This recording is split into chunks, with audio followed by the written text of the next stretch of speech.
Hi, welcome back guys. This is Dr. Pew Pew here with another weapon review. Today we have the Ruger 5.56 Free Float Handguard. So, with this rifle, let's first make sure it's clear. Unloaded. Nothing in it.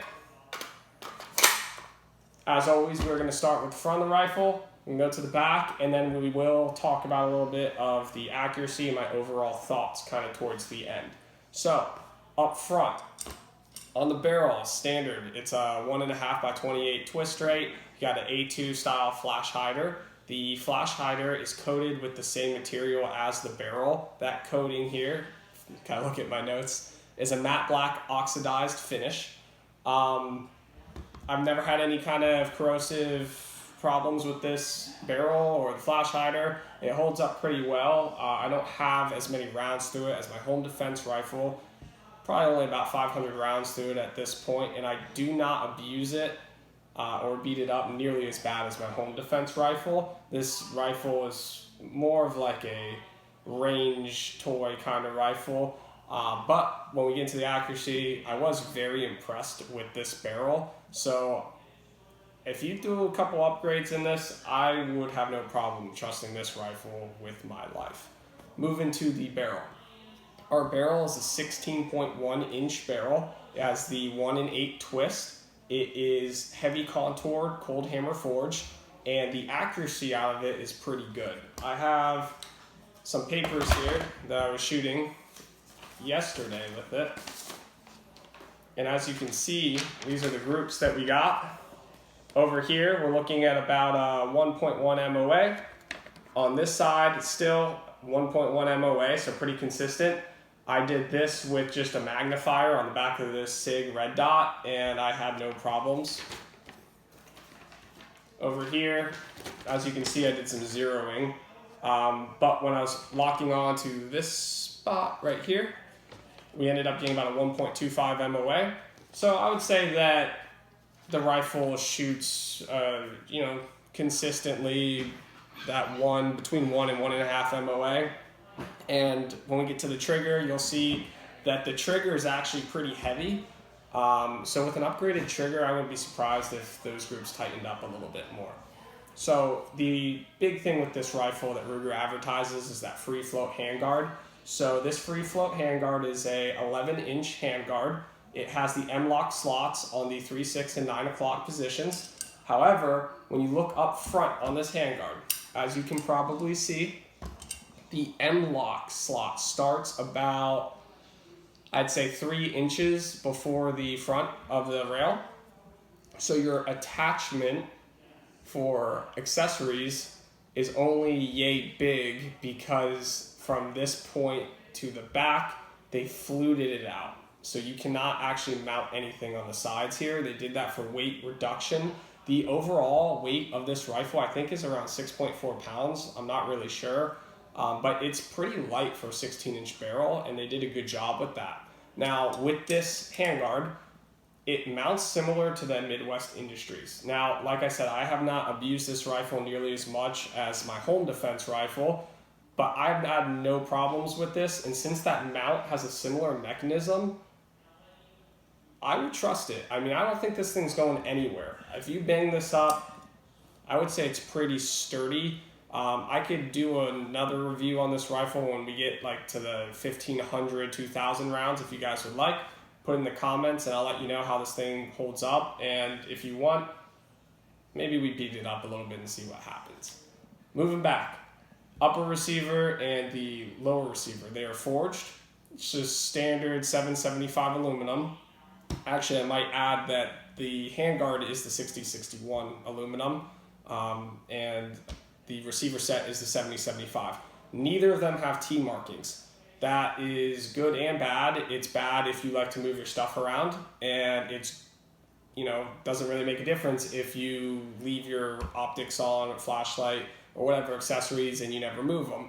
I like to see T markings, but, as a budget style rifle, it's all right. It's not really that big of a deal. I would definitely wouldn't say it's a game changer.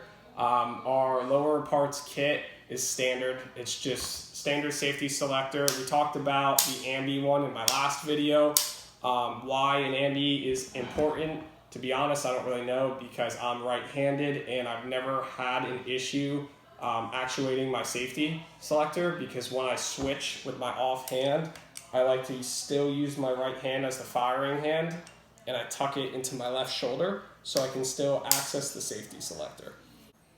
Okay, so now that the rifle is apart, so the bolt carrier group, they have it documented, here let me see on my notes, as quote, proof tested. Now, I don't know what that means. I don't know if that means that they just fire it before sending it out, but there's nothing that says on the website that it is high pressured or magnetic particle inspected. It just says proof tested. So you can take that for what you think it means. I will tell you that the staking on this bolt carrier group is pretty good. I'm actually impressed with it. I don't think you'd have any problems. The stake job is similar to my BCM. It's obviously not as good, but I don't think you'd have any issues there whatsoever. Overall, the bolt is steel. It is 9310 steel, and the actual carrier is 8620. So the materials are fine. It's really dirty because I don't really clean my stuff. So, you know, it's okay. Now, this is definitely the first piece that I personally would upgrade in this rifle. I would take this and I would use it, just throw it in a drawer for spare parts, and I would put in like a BCM or, you know, a Daniel Defense or something like that. The new Geisley bolt carrier group is pretty good. You throw something like that in this rifle, it'll go bang every single time. You don't have to worry about it, you know, having their quote proof tested, and you can actually get a magnetic particle inspected bolt. And, you know, $150, and you know that this rifle is going to be solid. Now, charging handle, standard mil spec, nothing wrong with it. If you want to replace it, you can. Latches are standard, they're not large, but again, nothing wrong with it. It works great. I think it's the 6061 aluminum, no problems there. All right, now we have the rifle back together. So let's talk about the grip. The grip is SIG's own. It's okay. I mean, for me, I still prefer my Magpul K2 Pluses. Like I said with my home defense rifle and my AR-10 rifle, I like to keep the grip and the trigger the exact same for that consistency feel. This one is different. The angle on it kind of comes out a little bit more, and it's a little bit thinner than that K2 Plus, and with my hand size, it's just not all that comfortable for me. Now, I'm sure it's perfectly fine for most people out there, but if it's something that you don't like, again, budget style rifle, you know, $20, you can take it out, you can replace it, and you'd be good. But again, I would focus more on replacing that bolt carrier group before anything in this rifle. Now let's talk about the trigger. So once again, the rifle is clear. So the trigger is a single stage trigger. It does have a little bit of creep, and it is mil spec, so it is very heavy. I'll demonstrate that for you right now so you can kind of see what I'm talking about. So if you look here, you can kind of see that creep. It's very slight, maybe a millimeter. However, once you kind of access enough pressure, it kind of just, there's the creep and the wall breaks. So the reset is actually really good. Let's do it again. The break and the reset. And let's check for over travel. So again, here's your take up. It's a little bit. And then the break.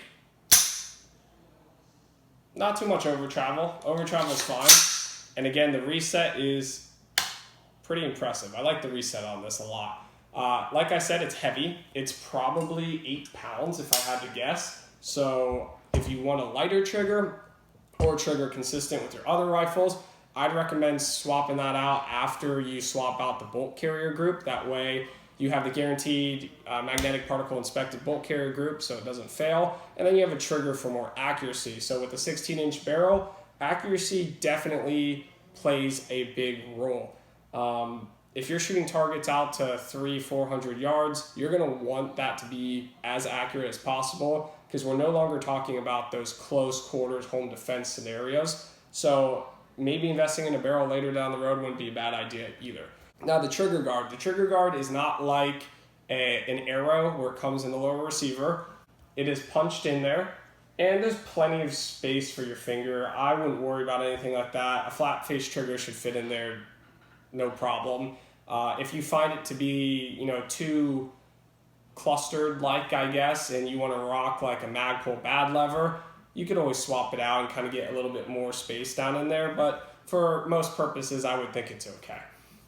Going back here to the stock. So the stock is just a standard mil-spec M4 carbine style. It's got that wiggle in it, and this one pulls the beard hairs, so I don't like that. I personally would swap this one out for something that doesn't yank my hairs, but other than that, it's standard. There's nothing wrong with it. It's mil-spec, it works, it adjusts perfectly fine, and it's hardy, so you shouldn't have any issues there. It has no padding, so it's a little uncomfortable, but again, it's a 5.56. It doesn't really have that much kick to it, so I wouldn't worry too much about it. So overall thoughts on this rifle, I would say they're pretty good. I mean, you can normally find these, I think they advertise them for like $7.99, but you can normally find these rifles for, low 700s. And for $700 for a starter rifle, this would be a good starter rifle. And the reason I say that is because you don't have to worry about building anything. You don't have to worry about, messing something up when assembling it. It comes out of the box, it's ready to go. And as you practice and you train and you get better at what you do, you can slowly make those upgrades. You can get the more efficient bolt carrier group. You can fix the angle on the grip. You can get a comfier stock. You could, change up the trigger for a lighter pull. You can do that stuff, later on. And even if you chose to just do it immediately, you're only looking at probably with total upgrades, a couple $100, I would say, for less than $1,000, maybe less than $1,050, you would get a fully decked out rifle. So I would definitely recommend this if you are a new AR-15 shooter, or you're just kind of trying to figure out what kind of rifles you like. This is a good starter one. And having said that, the optic on top, it's the SIG Romeo 5. This is probably one of the best budget optics that you can buy. They're like $150.